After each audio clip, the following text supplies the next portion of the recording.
다음 저희 NC소프트 봐드릴까요? 이것도 컨디션이 오늘 안 좋아가지고 저희 정화님께서 들고 계신 종목이세요. NC소프트가 오늘장 반등 따라가지 못합니다. 지금 보합권으로 다시 밀려나 있는 상황이고 54만 7천 원의 매수가가 나오는데 굉장히 낮은 가격대에 이 종목을 진입하셨고 20%의 비중입니다. 근래에 좀 바닥이 나왔다 싶어서 들어가신 가격이 아닐까 추측을 해보게 되는데 오늘 54만 원 왔다 갔다 하고 있는 상황이기 때문에 조금은 여유 있게 지켜보고 계실 것 같습니다. 그런데 문제는 시장 때문에 이 종목도 많이 빠졌나 싶은 생각을 하기에는 오늘 장이 좀 약하기 때문에 그런 것도 원인 파악을 좀 해봐야 되지 않을까 싶고요. 지금 프리뷰 전망 많이 나왔어요. 15일에 실적 발표 앞두고 있는 구간에서 전망이 조금 안 좋습니다. 기대 많이 갖지 말자라는 증권사 의견도 좀 많이 나왔는데 오늘 왜 반등 따라가지 못하고 있을까요?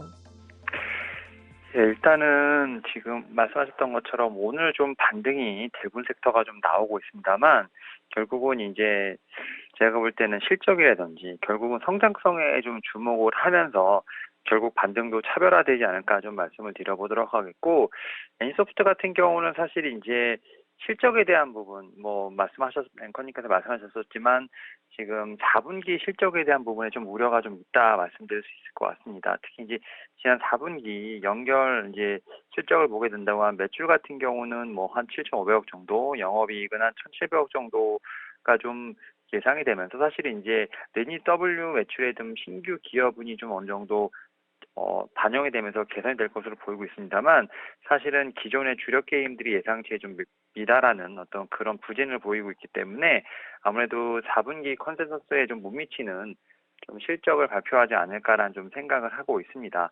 다만 이제 뭐 게임 같은 경우는 실적도 분명히 중요한 부분이라 말씀드릴 수 있을 것 같습니다만 결국 이제 올 1분기에 어떤 이제 신작이라든지 이런 부분을 좀 내놓냐라는 부분이 좀 있지 않을까 좀 생각을 하고 있는데 사실은 지금 올해 같은 경우 지금 1분기에 여러 가지 좀 쇼케이스들이 분명히 있지 않을까라는 좀 생각을 하고 있습니다.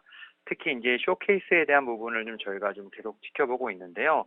특히 이제 단기적으로 봤을 때는 모멘텀을 좀 창출하기 위해서 좀 P2E 게임에 대한 부분이 좀 많이 나와야 되지 않을까라는 좀 생각을 하고 있습니다. 그리고 여기서 또 게임에 대해서 한 번에 좀 가기보다는 단계적으로 좀 성과를 좀 평가받는 것도 하나의 방법이 아닐까 좀 생각을 하고 있기 때문에 제가 볼 때는 지금 1분기에 쇼케이스가 분명히 있는 상황인데 여기서 이제 신작에 대한 공개도 분명히 있겠습니다만 결국 이제 P2E 게임 사업 운영에 대한 어떤 전략도 분명히 공개가 되지 않을까 좀 생각하면서 그러한 측면에서 이 지금 회사 같은 경우는 실적보다는 향후에 좀 성장성이라든지 미래 방향성을 보고 대응하는 게 어떨까라고 좀 말씀을 드려보도록 하겠고, 특히 이제 동사 같은 경우는 지금 거의 단기적인 저점에 왔다고 좀 생각이 들고 있고, 제가 볼 때 단가도 충분히 좋다라고 말씀드릴 수 있을 것 같기 때문에 오히려 저는 이제 분명히 반등 시에는 제가 볼 때 충분히 수익이 나올 수 있지 않을까 생각을 하면서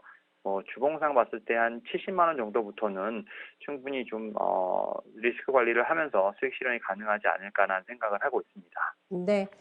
NC소프트가 컨퍼런스 콜에서 어떤 얘기를 할지 많은 투자자들이 기대를 하고 있습니다. 4분기가 안 좋을 것 같다라는 부분보다는 이게 더 중요할 거라고 하셨어요. P2라던가 앞으로의 사업 방향에 대해서 어떤 비전을 제시할 것인가 이게 상당히 중요하다고 했는데 그런 부분에 대한 기대감 가지고 분명히 들어가신 것 같습니다. 네, 15일에 나오는 어떤 실적 내용들 컨퍼런스 콜 함께 좀 지켜보시면서 저희 윤현빈 FP의 전략도 함께 잘 참고해 주세요.